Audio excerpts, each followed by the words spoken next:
ఎప్పుడు వచ్చామన్నది కాదు, కాలానికి సరిపోను దంచినమా లేదా అనేదే లెక్క అన్నట్లే ఉన్నది వానదేవుడి ముచ్చట కూడా.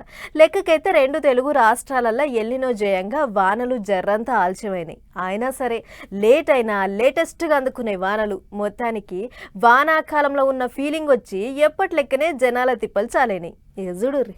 వానాకాలంలో వరద తిప్పల పట్టణానికి ఇవ్వాలేం కొత్త కాదు, ఎప్పటికి ఉండేదే. కాకపోతే తిప్పలు రాకుండా మేం చూసుకుంటామంటుంది హైడ్రా.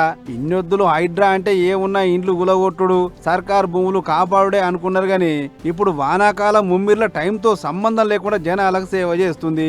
ఇక చూడురి, అద్దుమరాత్రి మలకపేట దిక్కు సిబ్బంది పడుతున్న తిప్పలకి ఇది. రైల్వే అండర్ బ్రిడ్జి కాడ ప్రతి ఏడు వరద జామ్ అవుతుంటది కదా, అగోగా వాన నీళ్లను సాఫ్ చేస్తానికి పొద్దుపోయినాక సుధా తిప్పలు పడ్డారు.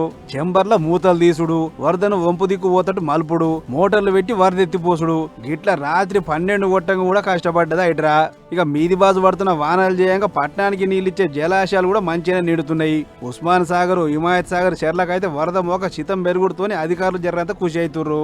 ఇక పట్టణంలో ఇట్లుంటే అటు చేవేళ్ల దిక్కు వాగులు వంకలు పొంగుడు వంగుతున్నాయి. చాలా దిక్కుల రోడ్ల మీద వరద వారంగా రాకపోకలు బంద్. అటు కామారెడ్డి జిల్లా రామారెడ్డి కాడ బస్సు వరదల చిక్కింది. బస్సులో మొత్తం 45 మంది ప్రయాణికులు ఉన్నారట. ఇక వరద చుట్టుముట్టంగా వాయ్యో వామ్మో అంటుంటే అందరిని తాడు పట్టించి ఒడ్డుకు గుంజిరు అక్కడి జనాలు. కామారెడ్డి పట్టణంలో పడుతున్న జోరు వానులకు పెద్ద చెరువు నుండి అలుగు వస్తుంది. వరద మోక గట్టిగా అయితే లేందో పరిచాను కాబట్టి కింది పట్టున్న ఊర్ల జనాలు పైలంగా ఉండాలి అని హెచ్చరిక చేసిరు ఆఫీసర్లు.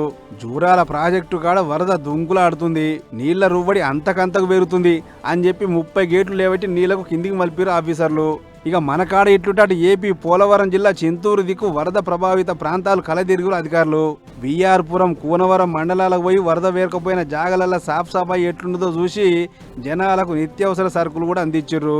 ఇక ఎన్టీఆర్ జిల్లా నందిగామలనైతే వానలకి ఒక పసుపచ్చ కప్పలు పడ్డాయట. దీంతో వీడిని చూస్తానికి జనం మస్తు ఎగబడ్డారు.